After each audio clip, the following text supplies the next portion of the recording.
So Allu Arjun Jubilee hills లోని తన నివాసానికి చేరుకున్నారు. ఆయన మీడియాను ఉద్దేశించి కూడా మాట్లాడడం జరిగింది. ప్రతి ఒక్కరి సపోర్ట్ కు ఆయన ధన్యవాదాలు చెప్పడం జరిగింది. తాను చట్టాన్ని గౌరవిస్తానని కూడా వారికి సహకరిస్తానని కూడా అల్లు అర్జున్ చెప్పారు. సంధ్యా థియేటర్ తొక్కిసలాట ఘటన నిజంగా దురదృష్టకరమని కూడా ఆయన మరోసారి వ్యాఖ్యానించడం జరిగింది. మరి ఇప్పటి వరకు జరిగినటువంటి ఎపిసోడ్ కి సంబంధించిన మరింత అనాలిసిస్ అందించడానికి తెలంగాణ ఇన్పుట్ ఎడిటర్ కళ్యాణ్ మనకు ఫోన్ లైన్ అందుబాటులో ఉన్నారు. కళ్యాణ్, సంధ్య ఇప్పుడే అంటే కొద్దిసేపటి క్రితమే అల్లు అర్జున్ చెంచల్గూడ జైలు నుంచి రిలీజ్ అయ్యారు. నిన్ననే బెయిల్ వచ్చినప్పటికీ కొంచెం పేపర్లు అందజేయడంలో జాప్యం జరిగి ఈ రోజు ఉదయం రిలీజ్ అయ్యి ఆయన ప్రస్తుతం ఆయన నివాసానికి చేరుకున్నారు. ఆయన నివాసంలో మనం చూస్తున్నాం, స్క్రీన్ పై చాలా ఉద్విగ్న వాతావరణం కనిపిస్తుంది. ఆయన కుమారుడు, కుమార్తె, వైఫ్ స్నేహ కూడా పక్కనే ఉన్నారు.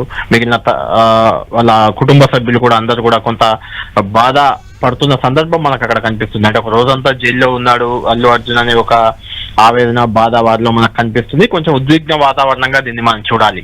అయితే ఈ విడుదల అయిన తర్వాత కుటుంబ సభ్యులు అందరినీ కలిశారు. ఆ తర్వాత కొద్దిసేపటి క్రితమే మీడియాతో మాట్లాడారు. మనం కూడా విన్నాము. చాలా హుందాగా, చాలా డిగ్నిఫైడ్ గా ఆయన మీడియా ముందుకు వచ్చారు. మీడియాతో ఆయన ఏం చెప్పాలనుకున్నారో క్లారిటీ ఇచ్చేశారు. అంటే ఆ సంఘటన జరిగింది దురదృష్టకరం. అక్కడ ఇలాంటి 20 ఏళ్లుగా సంధ్యా థియేటర్కి వెళ్తూ మూవీస్ చేస్తున్నాను. తాను నటించిన చిత్రాలను చూడడం తనకు అలవాటుగా ఉంది. 20 ఏళ్లుగా ఎప్పుడు ఇలాంటి సంఘటన జరగలేదు. ఖచ్చితంగా ఇది బాధాకరమైన సంఘటన. ఆ కుటుంబానికి అండగా ఖచ్చితంగా ఉంటామని చెప్పారు. అన్నింటికంటే ముఖ్యంగా ఇక చట్టం, న్యాయం విషయానికి వస్తే చట్టాన్ని తాను గౌరవిస్తాను, చట్ట ప్రకారం ముందుకెళ్తానంటూ ఆయన చాలా హుందాగా తన రియాక్షన్ ఇచ్చారు. ఈ సందర్భంగా మీడియా ప్రతినిధులు కొంత ఇంట్లో రాజకీయ కోణం ఏమైనా ఉందా అని ప్రశ్నించినప్పటికీ ఆయన ఆ విషయాన్ని అసలు ప్రస్తావించలేదు. అదే సమయంలో నిన్న కొంత పోలీసులు అల్లు అర్జున్ విషయంలో అత్యుత్సాహం చూపించారు. కనీసం ఆయన డ్రెస్ చేంజ్ చేసుకోవడానికి కూడా అనుమతి ఇవ్వకుండా బెడ్రూమ్ వరకు వెళ్లి అల్లు అర్జున్ ని అరెస్ట్ చేసి తీసుకెళ్లారు చిక్కడపల్లి పోలీసులనే విమర్శలు నిన్న ఉదయం వచ్చాయి. దానికి సంబంధించి కూడా అల్లు అర్జున్ పోలీసులను ప్రశ్నించినప్పటికీ నిన్న ఈ రోజు మీడియా ముందు మాత్రం ఇలాంటి వ్యాఖ్యలు పోలీసులకు సంబంధించి కానీ ప్రభుత్వం గురించి కానీ చేయలేదు. ప్రభుత్వం ఏమైనా కక్ష సాధింపుతో వ్యవహరించిందా అని ప్రశ్నించినప్పటికీ కూడా చాలా హుందాగా ఆ విషయాన్ని తాను మాట్లాడనంటూ క్లియర్ గా దాటవేశారు. కేవలం సంధ్యా థియేటర్ లో డిసెంబర్ 4 రోజు ఒక మహిళ మృతికి కారణం ఎలా జరిగింది, ఎలా ఆ మహిళ మృతి చెందింది అనే అంశానికి సంబంధించి ఆయన కన్ఫైన్ అయ్యారు. అది చాలా బాధాకరమైన సంఘటన. అలాంటి సంఘటన జరగకూడనిది జరిగింది. ఇందులో ఎలాంటి ఇంటెన్షన్ కానీ, ఎలాంటి తప్పు కానీ, పొరపాటు కానీ జరగలేదు. అది యాక్సిడెంటల్ గా జరిగిన సంఘటన. అయినా ఆ కుటుంబానికి తాను అండగా ఉంటానని మరొకసారి పునరుద్ఘాటించారు. ఇదే సమయంలో తనకు అండగా నిలిచిన, తనకు మద్దతుగా ఉన్న ప్రతి ఒక్కరికి పేరు పేరున ఆయన ధన్యవాదాలు తెలిపారు. చాలా హుందాగా, డిగ్నిఫైడ్ గా మీడియాతో మాట్లాడి ఆయన వెళ్లిపోయిన సందర్భం. అయితే ఇప్పుడు వచ్చింది కేవలం మధ్యంతర బెయిలే కాబట్టి పూర్తి బెయిల్ కోసం మళ్ళొకసారి నాంపల్లి కోర్టును ఆశ్రయించాల్సిన అవసరం ఉంది. దానికి సంబంధించిన లీగల్ ఫార్మాలిటీస్ అంతా కూడా అల్లు అర్జున్ సంబంధించిన లీగల్ ఎక్స్పర్ట్ చూస్తున్నారు. మరి కాసేపట్లోనే అల్లు అర్జున్ నివాసానికి ఏపీ ఉప ముఖ్యమంత్రి పవన్ కళ్యాణ్ కూడా రానున్నట్లయితే సమాచారం అందుతుంది. మిగిలిన మెగా ఫ్యామిలీ కూడా అల్లు అర్జున్ ని వచ్చి పరామర్శించే అవకాశం అయితే మనకు కనిపిస్తుంది. ఏదేమైనా ఈ ఓవరాల్ ఎపిసోడ్ లో కొంత పోలీసుల అత్యుత్సాహం ఉందని, లేదంటే ప్రభుత్వం అల్లు అర్జున్ టార్గెట్ చేసిందని, సినీ ఇండస్ట్రీని టార్గెట్ చేశారని, ఇలా విపక్షాల నుంచి, ప్రతిపక్షాల నుంచి చాలా విమర్శలు వచ్చాయి. అంటే కేంద్ర మంత్రి బండి సంజయ్ గానీ, బీఆర్ఎస్ వర్కింగ్ ప్రెసిడెంట్ కేటీఆర్ గానీ ఇలాంటి విమర్శలు చేశారు. ఒక జాతీయ స్థాయి నటుడిని ఇలా ఒక నేరస్తుడిలా తీసుకెళ్లి జైల్లో పెట్టడం కరెక్ట్ కాదనే విమర్శలు వచ్చినప్పటికీ దానిపై ప్రభుత్వం నుంచి కూడా ఎలాంటి రియాక్షన్ పెద్దగా రాలేదు. రేవంత్ రెడ్డి రియాక్ట్ అయ్యారు. అయితే ఇది తనకు సంబంధం లేదు, ప్రభుత్వానికి సంబంధం లేదు, చట్ట ప్రకారం ఏ రకంగా చేయాలో ఆ రకంగా పోలీసులు చేస్తున్నారని ఆ విషయాన్ని చాలా ఈజీగా తీసుకొని రేవంత్ రెడ్డి రియాక్ట్ అయ్యారు. విపక్షాల విమర్శలను కూడా ఆయన పెద్దగా పట్టించుకోలేదు. ఆయన చెప్పాల్సింది చెప్పారు. ఇదే సమయంలో అల్లు అర్జున్ ఏ రకంగా రియాక్ట్ అవుతారు ఈ అంశానికి సంబంధించి ఒక క్యూరియాసిటీ అల్లు అర్జున్ అభిమానుల్లో, ఇటు రాజకీయ పక్షాల్లో కూడా ఉంది. అయితే ఆయన చాలా హుందాగా, డిగ్నిఫైడ్ గా కేవలం చట్టం, న్యాయానికి సంబంధించి వాటిని ఫాలో అవుతాను, వాటిని గౌరవిస్తానని చెప్పారు. అదే సమయంలో రాజకీయ ప్రమేయానికి సంబంధించి, రాజకీయ కక్ష సాధింపులకు సంబంధించి మీడియా ప్రశ్నలు అడిగినా కూడా వాటిని సున్నితంగా తిరస్కరించి కామ్ గా వెళ్లిపోయిన సందర్భం. ఆయన మీడియాతో తనకు మద్దతు ఇచ్చిన వారికి కృతజ్ఞతలు చెప్పారు. ఆ సంఘటనలో మృతి చెందిన మహిళా కుటుంబానికి తాను అండగా ఉంటానని మరొకసారి భరోసా ఇచ్చారు తప్పితే ఎక్కడా ఎలాంటి రాజకీయ విమర్శలు కానీ, రాజకీయ అంశాలను కానీ ఆయన ప్రస్తావించలేదు. తన అరెస్ట్ వెనుక ఏదో కుట్ర కోణం ఉంది, రాజకీయ కుట్ర ఉంది, ఇంకేదో కుట్ర ఉంది అనే ఒక చర్చ పెద్ద ఎత్తున బయట జరుగుతున్నప్పటికీ దానికి సంబంధించి అల్లు అర్జున్ మాత్రం ఎలాంటి రియాక్షన్ ఇవ్వకుండా ఏం చెప్పాలో అది సూటిగా చెప్పి వెళ్లిపోయిన సందర్భం మనకు కనిపిస్తుంది. సంధ్య, ఏదేమైనా ఈ వ్యవహారంతో కొంత సినీ ఇండస్ట్రీలో మాత్రం కొంత అలజడి అయితే జరుగుతుంది. ఇప్పుడు మరోవైపు మోహన్ బాబు అంశం కూడా మళ్ళీ తెరపైకి వచ్చింది. మోహన్ బాబు కోసం గాలిస్తున్నారు పోలీసులు. మోహన్ బాబుకు నిన్న బెయిల్ ఇవ్వలేదు, కోర్టు బెయిల్ ఇవ్వలేదు. దాంతో ఆయన అరెస్ట్ చేసే విషయంలో కూడా పోలీసులు ఆయన ఎక్కడున్నారు అని ఆచూకీ ప్రయత్నిస్తున్నారు. ఆయన అసలు హైదరాబాద్ లోనే లేదని చెప్తున్నారు. మోహన్ బాబు కోసం గాలింపులు మొదలయ్యాయి. ఇది ఎందుకు చెప్తున్నారంటే అల్లు అర్జున్ నిన్న అరెస్ట్ అయ్యి ఉందాగా జైలుకు వెళ్ళారు, జైల్లో ఉన్నారు, బయటకు వచ్చారు, చాలా హుందాగా బిహేవ్ చేశారు. అదే మనం మోహన్ బాబుని చూసాం, ఆయన బెయిల్ రిజెక్ట్ అయినా కూడా ఆయన పోలీసులకు దొరకట్లేదు, పోలీసులకు చిక్కట్లేదు. అదే సమయంలో మీడియాపై కూడా దాడి చేశారు. 2-3 రోజుల కింద మీడియా క్వశ్చన్ చేస్తే లోగో పట్టుకుంటే ఆ లోగోతోటే మీడియా ప్రతినిధిని దాడి చేసిన సందర్భం కనిపించింది. అంటే 2 సంఘటనలు, ఇద్దరు, ఒక ఇండియాలోనే టాప్ హీరోగా ఉన్న అల్లు అర్జున్ ఇక్కడ మనకు కనిపిస్తున్నాడు, ఒక అవుట్డేటెడ్ అని చెప్పొచ్చు. అంటే చాలా పెద్ద నటుడు అయినప్పటికీ ఇప్పుడు ఆయనకు పెద్దగా సినిమాలు లేవు, ఆయన గుర్తుపట్టే ఈ జనరేషన్ లో గుర్తుపట్టే వాళ్ళు కూడా చాలా తక్కువ. అలాంటి నటుడు, ఒక 70 ఏళ్ళు పైబడ్డ నటుడు, ఆయన రియాక్షన్ మనం చూసాం, మీడియా ప్రతినిధిపై దాడి చేయడం. ఇక్కడ అల్లు అర్జున్ మనం చూస్తున్నాం, మీడియాతో హుందాగా డిగ్నిఫైడ్ గా మాట్లాడి వెళ్ళడం.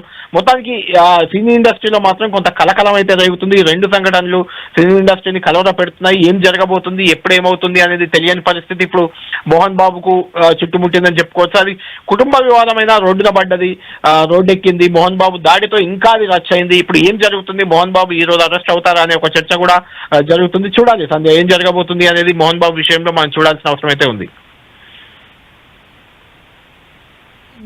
సంచలనమైనటువంటి న్యూస్. అలాంటిది ఈ రోజు ఆయన బెయిల్ పైన వచ్చారు. ఒక స్మాల్ రిలీఫ్ గానే దీన్ని భావిస్తూ ఉన్నారు. వచ్చింది రెగ్యులర్ బెయిల్ కాదు కాబట్టి. బట్ ఈ ఇష్యూ అటు ఫిల్మ్ ఇండస్ట్రీ పరంగా కావచ్చు, ఇటు పొలిటికల్ పరంగా కూడా అత్యంత సెన్సిటివ్ గా మారిపోయినటువంటి ఈ నేపథ్యంలో అందరూ రియాక్ట్ అవుతూ ఉన్నారు. ఈ రియాక్షన్స్ ఇంకా కొనసాగే అవకాశం ఉందా? ఎలా ఉండబోతుందంటే ఏం చెప్తారు? యాజ్ ఎ పొలిటికల్ గా కావచ్చు, ఇటు ఫిల్మ్ ఇండస్ట్రీలో కావచ్చు.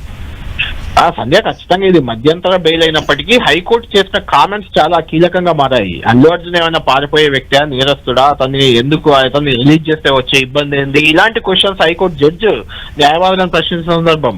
అదే సమయంలో అల్లు అర్జున్ తరఫు అడ్వకేట్ నిరంజన్ రెడ్డి కూడా కొన్ని సంఘటనలు ఉదాహరించారు. గతంలో పుష్కరాల సమయంలో అక్కడ చంద్రబాబు ఉన్నారు, చంద్రబాబు చనిపోయారుగా, అక్కడ 32 మంది చనిపోయారు కాబట్టి దానికి చంద్రబాబు బాధ్యత వహిస్తారా అంటూ కూడా ఇలాంటి లాజికల్ క్వశ్చన్స్ కొన్ని అల్లు అర్జున్ తరఫు అడ్వకేట్ వేశారు. కాబట్టి అక్కడ ఉన్నంత మాత్రాన ఆయన బాధ్యుడు కాదు, ఆయన దోషి కాదు అనే రకంగా ఆర్గ్యుమెంట్స్ జరిగాయి. హైకోర్టు కూడా దాన్ని సమర్థిస్తూ ఆయనకు అల్లు అర్జున్ కి బెయిల్ ఇచ్చిన సందర్భం మనకు కనిపించింది.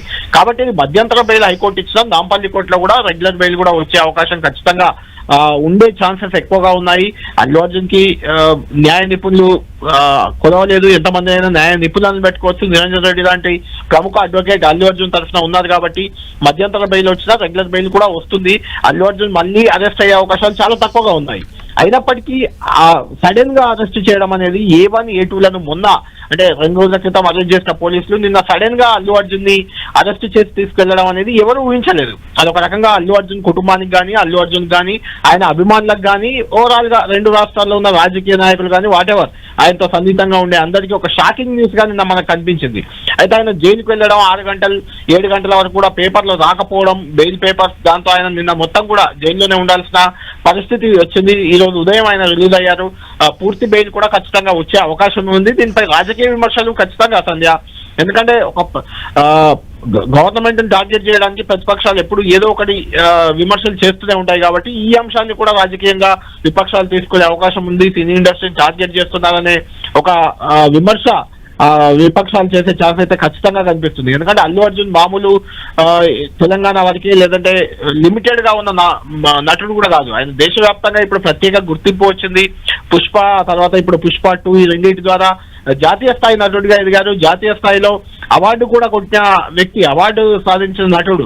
అంటే అందరికీ నోటెడ్ పర్సనాలిటీగా అల్లు అర్జున్ ఉన్నారు. ఆయన్ను అంత ఈజీగా అరెస్ట్ చేయడం అనేది కొంత ఇబ్బందికర అంశం. ఎందుకంటే ఇష్యూ చాలా పెద్ద ఇష్యూలో సల్మాన్ ఖాన్, సంజయ్ దత్ లాంటి నేషనల్ లెవెల్ స్టార్స్ కూడా అరెస్ట్ అయ్యారు. కానీ అవి చాలా పెద్ద ఇష్యూలు. అవి వైల్డ్ యానిమల్ని వేటాడడం కానీ, లేకుంటే ఆయుధాలు దగ్గర పెట్టుకోవడం కానీ, ఇల్లీగల్ ఆయుధాలు AK-47 లాంటి ఇలాంటి కేసుల్లో అరెస్ట్ అవ్వడం ఒకటి. అయితే అల్లు అర్జున్ అరెస్ట్ అయింది కేవలం తన మూవీని చూడడానికి సంధ్యా థియేటర్కి వెళ్ళారు. ఆ సందర్భంగా తొక్కిస్లాట జరిగింది. ఆ తొక్కిస్లాటకు అల్లు అర్జున్ ఎలా కారణం అవుతారు, ఆ తొక్కిస్లాటకు పోలీసులు చేసిన లాఠీ చార్జ్ కారణం అవుతుందనే ఆర్గ్యుమెంట్ కూడా వస్తున్నాయి. ఈ నేపథ్యంలో అల్లు అర్జున్ ని అరెస్ట్ చేయడం అనేది ఒక డేరింగ్ స్టెప్ గానే చూడాలి. అయితే ఇందులో 2 అంశాలు. అల్లు అర్జున్ సెలబ్రిటీ అయినా సామాన్యుడైనా చట్టం ఒకే రకంగా ఉంటుంది, న్యాయం ఒకే రకంగా ఉంటుంది, తెలంగాణ పోలీసులు ఆ రకంగానే ముందుకు పోతారు అని ఒక పాజిటివ్ ఫీడ్బ్యాక్ ఇచ్చేందుకు కూడా ఈ అంశం దోహదపడింది. ప్రభుత్వం ఆ రకంగా దీన్ని చెప్తుంది. అయితే మరో యాంగిల్లో తీసుకున్నప్పుడు అల్లు అర్జున్ పై రాజకీయంగా అల్లు అర్జున్ టార్గెట్ చేశారు, లేకుంటే రాజకీయంగా సినీ ఇండస్ట్రీ పెద్దగా పట్టించుకోవట్లేదు ప్రభుత్వాన్ని కాబట్టి టార్గెట్ చేశారని మరొక కోణం కూడా విమర్శ ఉంది.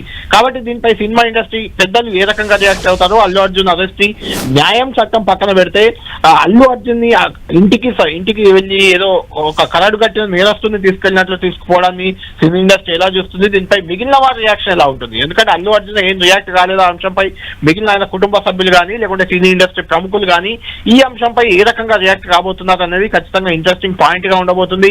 ఇది ప్రభుత్వంపై కొంత విమర్శలు వస్తున్నాయని రేవంత్ రెడ్డి కూడా నిన్న స్వయంగా ఒక కాంక్లేవ్ లో అంగీకరించారు. ప్రభుత్వాన్ని విమర్శిస్తున్నారు, దీనికి ప్రభుత్వానికి ఏం సంబంధం, ఇది చట్టం న్యాయం తన పని తాను చేసుకుపోతుంది. ఇంతకుముందు మనం చెప్పిన ఉదాహరణలే సల్మాన్ ఖాన్, సంజయ్ దత్ లాంటి పెద్ద పెద్ద నటులు కూడా అరెస్ట్ అయ్యారు. అది చట్టం ప్రకారం జరగాల్సిందే, అందులో ప్రభుత్వ ప్రమేయం ఉండదంటూ కూడా రేవంత్ రెడ్డి క్లారిటీ ఇచ్చిన పరిస్థితి అయితే కనిపించింది. అయినా విపక్షాలు మాత్రం దీన్ని కొంత ఇంకా ముందుకు తీసుకెళ్లే అవకాశం మనకు కనిపిస్తుంది. సంధ్య అయితే కళ్యాణ్, మరోవైపు సంధ్యా థియేటర్ తొక్కిసలాట ఘటనలో మృతి చెందినటువంటి రేవతి హస్బెండ్ నిన్న రియాక్ట్ అయ్యారు. ఇంకా కేసు విత్డ్రా చేసుకుంటాను, ఇందులో అల్లు అర్జున్ ప్రమేయం ఏం లేదని చెప్పి కూడా ఆయన చెప్పారు. ఒకవేళ ఆయన కనుక విత్డ్రా చేసుకుంటే ఎలా ఉండబోయే ఛాన్సెస్ ఉన్నాయి అనుకోవచ్చు? సంధ్య, ఇది కేసు విత్డ్రా చేసుకున్నంత మాత్రాన అల్లు అర్జున్ ని ఎఫ్ఐఆర్ లో నుంచి తప్పియడం కానీ లేకుంటే ఆయనకు నిర్దోషి అని తేల్చడం కానీ జరగదు. ఎందుకంటే కేసు పెట్టిన తర్వాత ఆ కేసులో ఎవరి ప్రమేయం ఉంది ఏంటి అనేది ఫిర్యాదు చేసిన వ్యక్తికి సంబంధం లేని అంశం. అది ఒక ఫిర్యాదు చేయడం వరకే ఆ వ్యక్తికి సంబంధించిన అంశం. ఫిర్యాదు చేసిన తర్వాత ఆ వ్యవహారంలో ఎవరి ప్రమేయం ఉంది, ఎవరు బాధ్యులు, ఏం జరిగింది ఏంటి అనేది అంతా ఎఫ్ఐఆర్ లో పోలీసులు పొందుపరుస్తారు. దాన్ని బేస్డ్ గా ఆయనపై రిజిస్టర్ కేసు అవుతుంది, ఛార్జ్ షీట్ అవుతుంది, ఆ తర్వాత జైలుకి పంపడం ఇదంతా జరుగుతుంది. ఆయన కేసు విత్డ్రా చేసుకున్నంత మాత్రాన అల్లు అర్జున్ నిర్దోషిగా తేలే అవకాశం ఉండదు. అయితే ఆయనే అల్లు అర్జున్ ప్రమేయం లేదు, నా భార్య మృతికి అల్లు అర్జున్ కి సంబంధం లేదు, అల్లు అర్జున్ అరెస్ట్ చేస్తారని నాకు తెలియదు అని ఇలాంటి మాట్లాడడం వల్ల అంటే అల్లు అర్జున్ పై ఆయనకున్న సాఫ్ట్ కార్నర్ మనకు కనిపిస్తుంది. అల్లు అర్జున్ ఎలాంటి తప్పు చేయలేదనే భావన ఆ రేవతి భర్తలో మనకు కనిపిస్తుంది తప్పితే ఇది కేసును ఎలా ప్రభావితం చేయలేదు. కానీ అల్లు అర్జున్ వాళ్ళ కుటుంబానికి ఆల్రెడీ 25 లక్షలు ఇచ్చారు, వాళ్ళ కుటుంబాన్ని అన్ని రకాలుగా ఆదుకుంటానని చెప్పారు. అందులో నిజంగా మనం ఇన్ జనరల్ గా మనం చూసినప్పుడు కూడా అల్లు అర్జున్ ప్రమేయం అందులో లేదు. ఇంటెన్షనల్ గా అల్లు అర్జున్ ఏదో అక్కడ తొక్కిసలాట కారణం కావడం కానీ లేకుంటే ఎవరినో రెచ్చగొట్టి ఆ తొక్కిసలాట జరపడం కానీ ఇంకేదో కానీ జరగలేదు. కానీ ఒక పెద్ద నటుడు అక్కడికి వెళ్ళారు కాబట్టి జనం గ్యాదర్ అవుతారు, గ్యాదర్ అయిన సందర్భంగా కొంత పోలీస్ ప్రొటెక్షన్ ఇంకా కొంచెం ఎక్కువ ఇస్తే బాగుంటుంది అనే అభిప్రాయాలు చాలా మందిలో వ్యక్తమవుతున్నాయి. అయితే అల్లు అర్జున్ ఆ గేట్ దగ్గర వచ్చి మాట్లాడడం వల్ల క్రౌడ్ ఎక్కువ జమ అయింది అనేది పోలీసుల ఆర్గ్యుమెంట్ గా కనిపిస్తుంది.